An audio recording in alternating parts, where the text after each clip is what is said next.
महेश तयार होतोय गोलंदाजी मार्गावरती. धाबा झाले ते एकंदरीत पाहिलं तर 10 धाबा. उजव्या हाताचा गोलंदाज. चेंडू आहेत 6 मध्ये 20 करायच्या आहेत.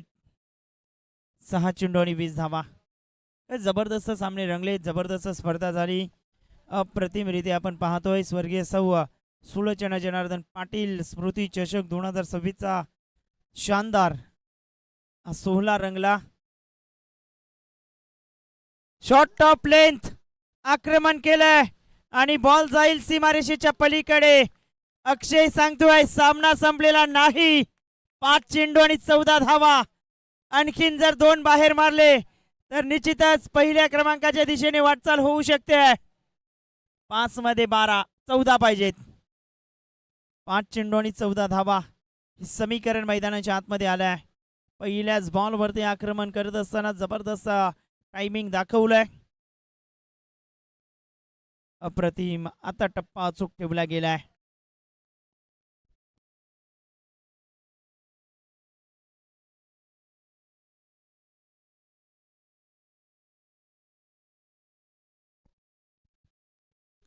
चार चेंडू आणि 14 धावा करायच्या आहेत. 4 बॉल आणि 14 रन.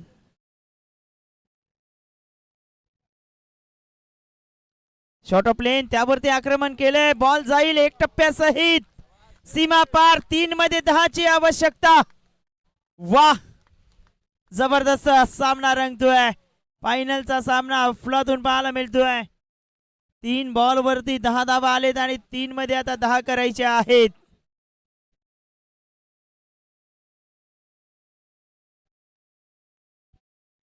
अगदी 3 चेंडू 10 धावा. कालचा दिवस आठवा. शेवटचा सामना 3-10चं समीकरण आणि आलेला तो षटकार. धावलेल्या त्या 3 धावा. मिसफील्डचा फायदा उचलला गेला कोपरी विरारच्या माध्यमातून आणि फायनलचं तिकीट पक्का केलं गेलं होतं. तशाच सिच्युएशन मध्ये मॅच आलाय. 3 मध्ये 10 ची आवश्यकता आहे. काय हा सामना विजयाच्या दिशेने घेऊन जातील. Akshay Raut captain leading from the front मैदानाच्या आतमध्ये आलेत आणि आल्या आल्या एक षटकार एक चौकार ठोकलाय. 3 मध्ये 10 ची आवश्यकता आपल्याला पाहायला मिळते.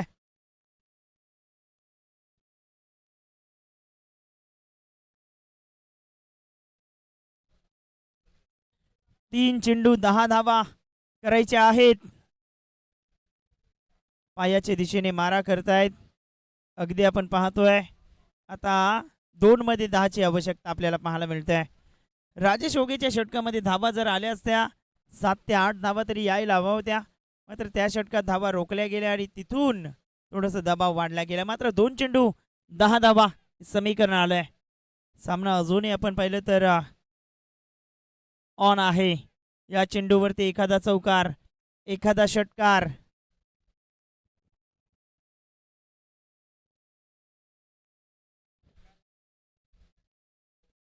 दोन चेंडू आणि 10 ची आवश्यकता आपल्याला पाहायला मिळते. मैदानाच्या आतमध्ये आपण पाहतोय 2-10चं समीकरण आलंय. गोलंदाजी मार्गावरती गोलंदाज तयार. अगदी लिव्ह केलाय. व्हाईट बॉलचा इशारा पंचांनी करतायत. 2 मध्ये 9 ची आवश्यकता आहे. यस 2 चेंडू आणि 9 धावा. अवंतरच्या मदतीने धावफलक पुढे येत आहे. अशाच काही चेंडूंची आवश्यकता आहे कांदरपाडा संघाला. तेही करत असेल. इथून 1 ते 2 अवांतर चेंडू येऊ देत. मात्र दुसऱ्या बाजूला डॉटचा मारा होईल का. बॉल अगदी रडार मध्ये आणि त्याला पाठवलंय बाउंड्री लाईनच्या बाहेर. अक्षय राऊत क्या बात है. अफलातून फटका आणि कोपरी विरारला आता दिलाय 440 चा झटका. 1 चेंडू 3 ची आवश्यकता. सामना जबरदस्त रंगलाय. फायनलचा सामना जसा हवा होता तसाच रंगताना आपल्याला पाहायला मिळतोय. काय शेवटच्या बॉलवरती एखादा चौकार षटकार मारून हा सामना फिनिश केला जाईल का.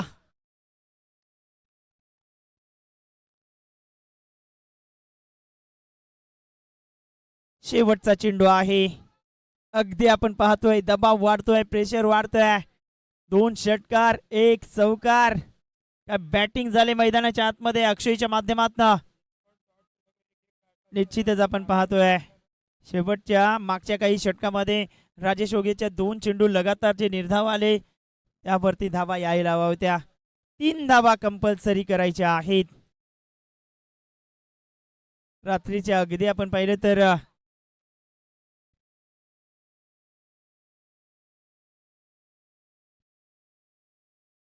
समोरच्या दिशेने बॉलला उडवले आणि सामना जिंकलाय. क्या बात है, अफलातून कॉन्फिडन्स, वेल प्लेड गांधरपाडा मास्टर अक्षय राऊत. क्या बात है, अक्षय राऊत सांगून गेले होते तुम्ही कॉमेंट्री बॉक्स मध्ये आलात आणि फायनल आम्ही जिंकणार. मात्र 20 धावा बनवल्यात. अफलातून खेळ फायनल मॅच मध्ये अगदी आपण पाहतोय. वाह अक्षय राऊत.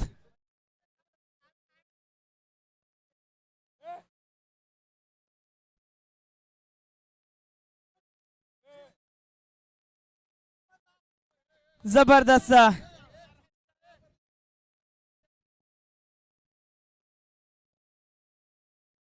वेल played Akshay Raut and congratulation.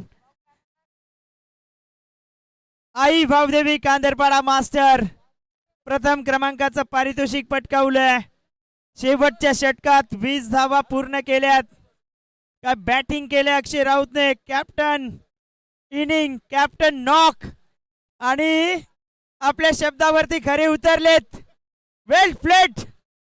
वाह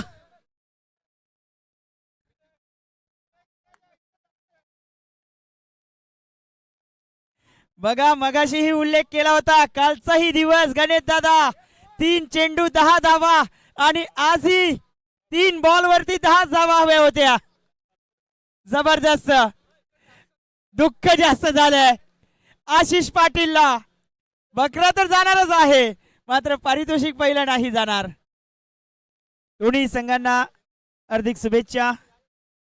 जबरदस्त आपण पाहू शकतोय शेवटचं षटक ऍक्शन रिप्ले मध्ये आपण पाहू शकतोय. पहिल्याच बॉल वरती अगदी षटकार आलाय.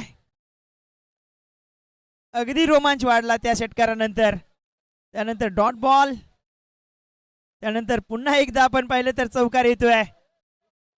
नाही चौकार आलाय हा बॉल. यस एक टप्प्यासहित चौकार.